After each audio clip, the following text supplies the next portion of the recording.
My aunt told me she was saving the family heirlooms for me. At her estate sale, I watched strangers walk out with my grandmother's jewelry. Sentimental doesn't pay bills, she said. I stayed quiet until I found the one piece she missed, and what I did with it changed the entire families. I'm 36 now. But this happened when I was 33. It changed how I look at people forever, especially family. My mom died when I was 9. Car accident. Dad shut down emotionally after that. Couldn't really handle me, couldn't handle anything. My aunt, his sister-in-law, stepped in. Her name is Cheryl. She was my mom's younger sister. No kids, no husband at the time. Just me and her. She basically helped raise me.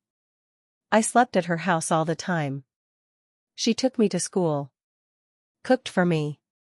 Picked me up when my dad forgot. Everyone said how lucky I was to have her.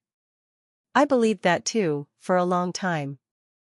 After my grandma, my mom and Cheryl's mom died when I was 14, Cheryl inherited most of her stuff.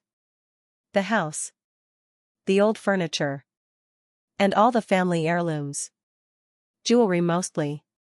I remember watching her carefully wrap up my grandmother's favorite brooch, her rings, a charm bracelet, even old scarves. I asked about the sapphire pendant, my grandma used to wear it on every holiday. Cheryl looked at me and said, "These are for you one day, honey. I'm just holding on to them for now." I believed her. I didn't question anything for years. She was always kind to me. Always gave me gifts on holidays. Always asked about my life. I thought we were close. Fast forward to when I was 33. Cheryl was 63. Her husband had passed away a few years earlier. She decided to sell the house and move into a smaller condo. She said it was too much to keep up with and she wanted to be closer to her friends. I told her I'd help with the packing. She said sure, come by Saturday. I showed up Saturday morning. I pulled into the driveway and saw a big red and white sign, estate sale, everything must go. At first, I thought maybe she was just selling furniture. Maybe clothes. She hadn't mentioned anything about heirlooms. But then I saw it. A woman walking out of the front door holding a silver brush and mirror set. I recognized it. It belonged to my grandmother. I'd held it in my hands when I was a kid. It had her initials engraved in it. I stared at the woman, stunned. She walked past me smiling, saying, "She's got beautiful things." Another man came out behind her. He was holding a small blue box. It was velvet. I knew that box. It held the sapphire pendant. My grandmother's pendant. The one she wore every Christmas and Thanksgiving. I walked into the house, heart racing. The living room looked like a flea market. Tables were set up. Jewelry laid out in little trays. Lace gloves. Photo albums. Even a stack of old cookbooks. One of which had my mom's handwriting in the margins. I looked around in shock. Then I saw Cheryl. She was standing behind a folding table with a cash box, laughing and chatting with strangers. I walked straight up to her. "What is this?" I said. She looked surprised. "Oh. Rachel. I didn't think you were coming today. You told me you were saving these for me." Grandma's jewelry. Her things. What is all this? She didn't even blink. "Things change," she said. "Sentimental doesn't pay bills." My stomach dropped. "You promised me," I said. "You told me when I was a teenager that this stuff was for me." "That was years ago," she said. "Plans change. And let's be honest, it's just stuff. You don't even wear jewelry like that." I didn't know what to say. My throat felt tight. I just turned around and walked out. I sat in my car for an hour. I didn't cry right away. I felt numb. Later that night, I lost it. I went through old emails, letters, even pictures of me and Cheryl from over the years. All of it felt fake now. I kept hearing her voice, "Sentimental doesn't pay bills." It haunted me. 3 days later, I went back. Not to talk to her. I didn't want to see her. I just wanted to see if anything was left. The sale was over. The front door was unlocked. I guess movers were still coming in and out. I stepped inside. The house felt empty. Lifeless. I walked to the back room. Grandma's old room. I opened the closet. At first, nothing. Then I spotted an old scarf. It was balled up and shoved into the corner.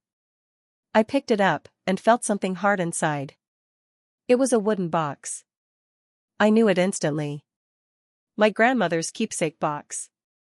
She used to let me play with it when I was little. I remembered the secret drawer. I opened it. Inside was a photo of my mom and grandma. A birthday card I gave Cheryl when I was 10. And the ring. The ring. Platinum. Engraved. It had been passed down through 4 generations. My great-great-grandmother wore it. Then my great-grandmother. Then my grandma. And Cheryl missed it. I stood there holding it and felt my heart pound. She thought she sold everything. She thought she got away with it. But she missed the one piece that still had power. And right there in that empty bedroom, I decided I wasn't letting this go. This wasn't about jewelry anymore. This was war. I didn't tell her I found the ring. I went home and put it in my safe. I looked at it every night for almost a week. I kept thinking, she doesn't know I have this. She thinks she got it all. I started digging. I remembered something my cousin Monica once said years ago. She had a copy of a list. A list my grandma made before she died. A list of heirlooms and who they were meant for. I hadn't thought about it in forever. Monica lived in Atlanta, and she and Cheryl hadn't spoken since a blow-up at a family reunion 10 years back.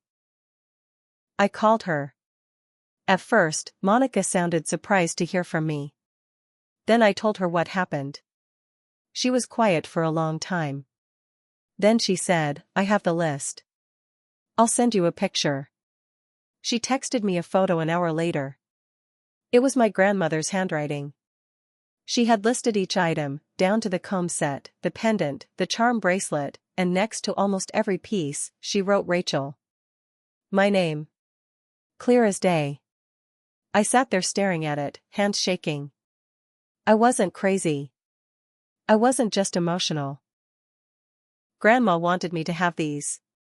Cheryl knew that. Then I remembered something else. Grandma had a will. I knew she did. She'd talked about it. But Cheryl handled everything after the funeral.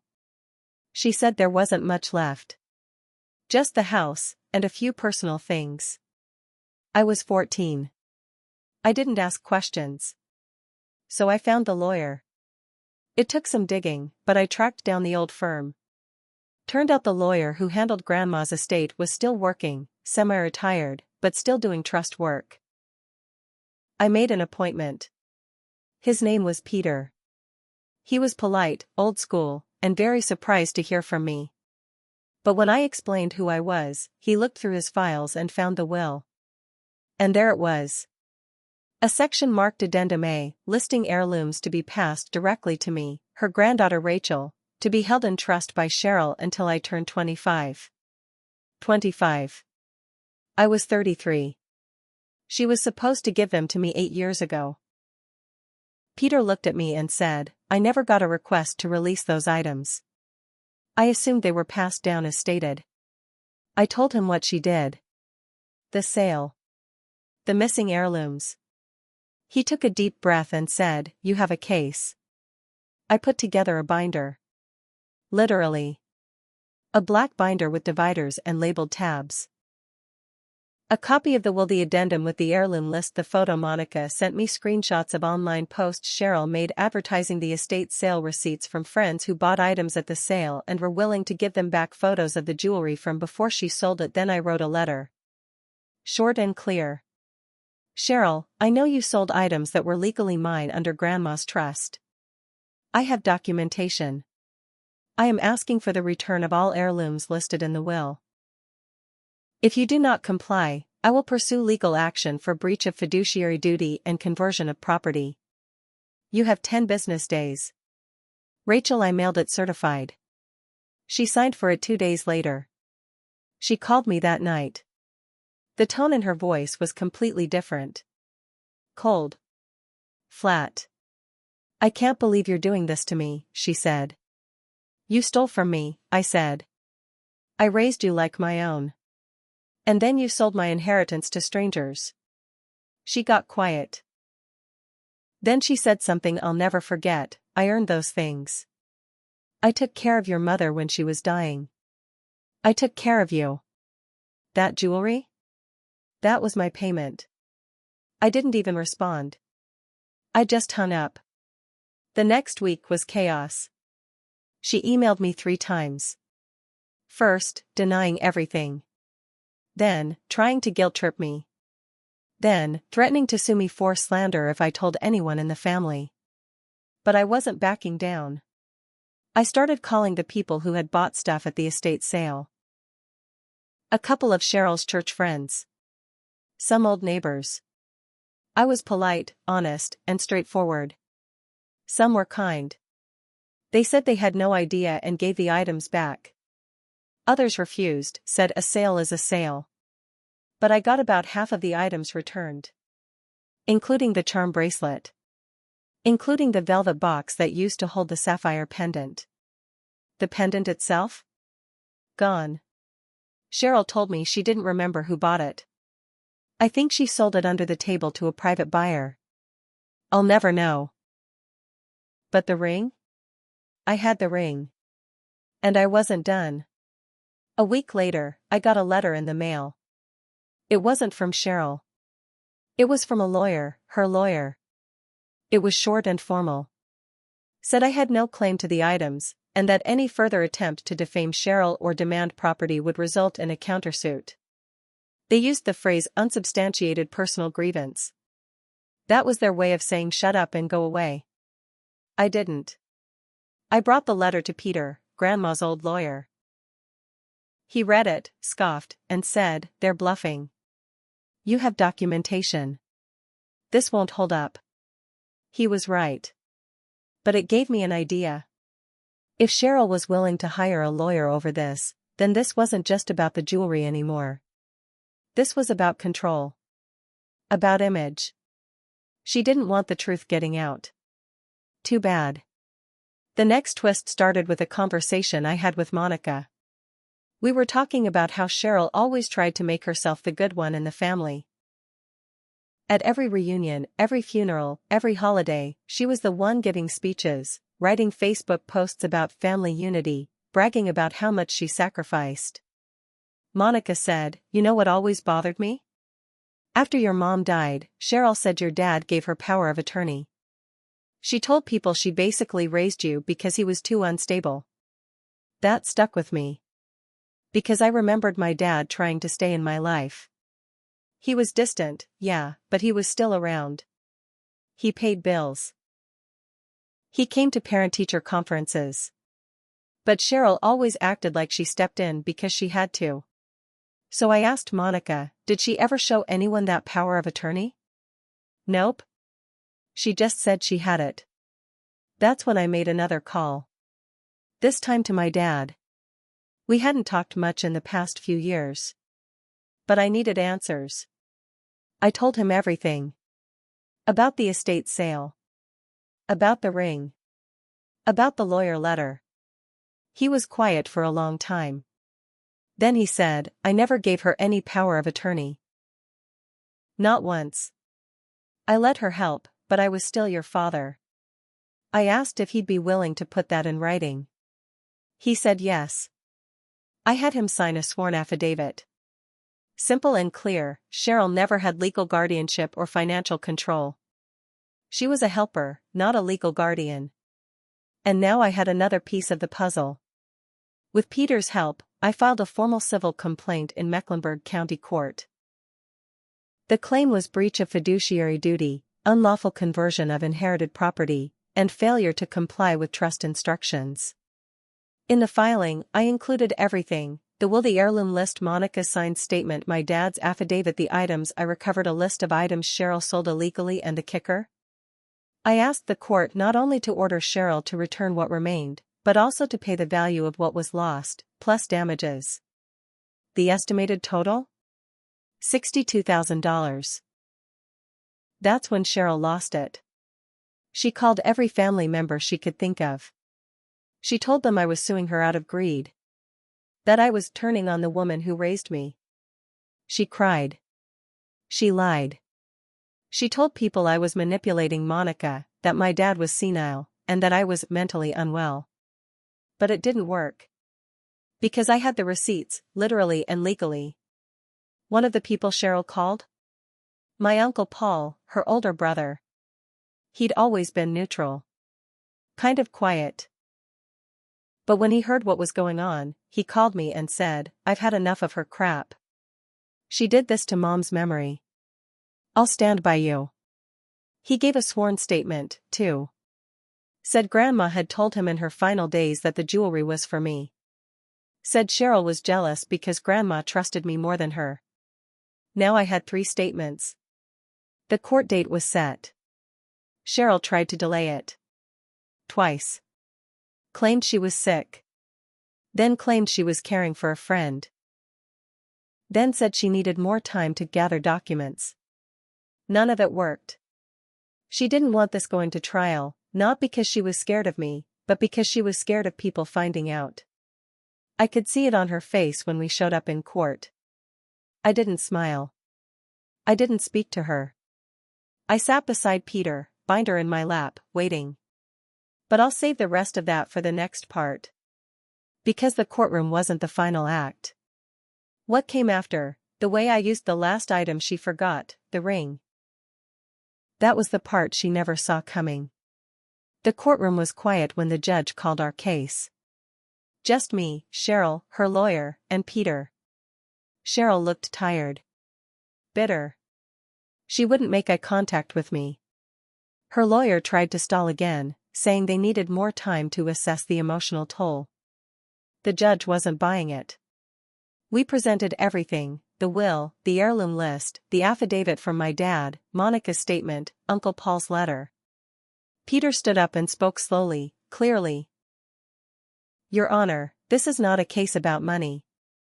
This is about a trusted family member who ignored a legal document, who sold things that didn't belong to her, and who did it with full knowledge they were promised to someone else. She betrayed the trust of her dying mother and her niece. She broke the law. We asked the court to make it right. Cheryl's lawyer tried to argue that the will was vague and not binding. The judge raised an eyebrow and said, "It's signed. Notarized. It has a clear list." What exactly is vague about it? Her lawyer fumbled. Cheryl just sat there, arms crossed, lips tight. 30 minutes later, the judge ruled in my favor. Cheryl was ordered to return any remaining heirlooms still in her possession, pay me $48,300, the court's estimate of the value of items she sold illegally, pay an additional $10,000 in damages for breach of fiduciary duty, but it didn't stop there. The judge also referred the case to the state's Office of Trust Administration. Cheryl was being investigated for fraud. And suddenly, her clean image was gone. Word got out fast. She lost her seat on the church's board. The charity group she helped run dropped her. Old friends stopped returning her calls. Monica posted publicly about the ruling. So did Paul. So did I. Not to brag, but to set the record straight. I even included a scan of Grandma's original heirloom list. Let people see for themselves. Cheryl tried to play the victim, said we were bullying an old woman. But no one bought it. The woman who once bragged about carrying the family legacy had now been exposed for selling it off, piece by piece, to strangers. Now here's the part she never expected. Remember the ring? The one I found, hidden in the scarf? The one she forgot? I donated it. But not quietly. I contacted the Mecklenburg County Historical Museum. Told them the story. Told them about 4 generations of women who wore that ring. The family history. The betrayal. They agreed to display it, with a plaque. I asked to write the text myself. It read, "On loan by Rachel, granddaughter of Anna L., in memory of the women who came before her. Worn with love. Lost through greed. Returned with purpose." At the opening ceremony, I gave a short speech. There were photos of Grandma. A slideshow. People asked questions. Cheryl wasn't invited.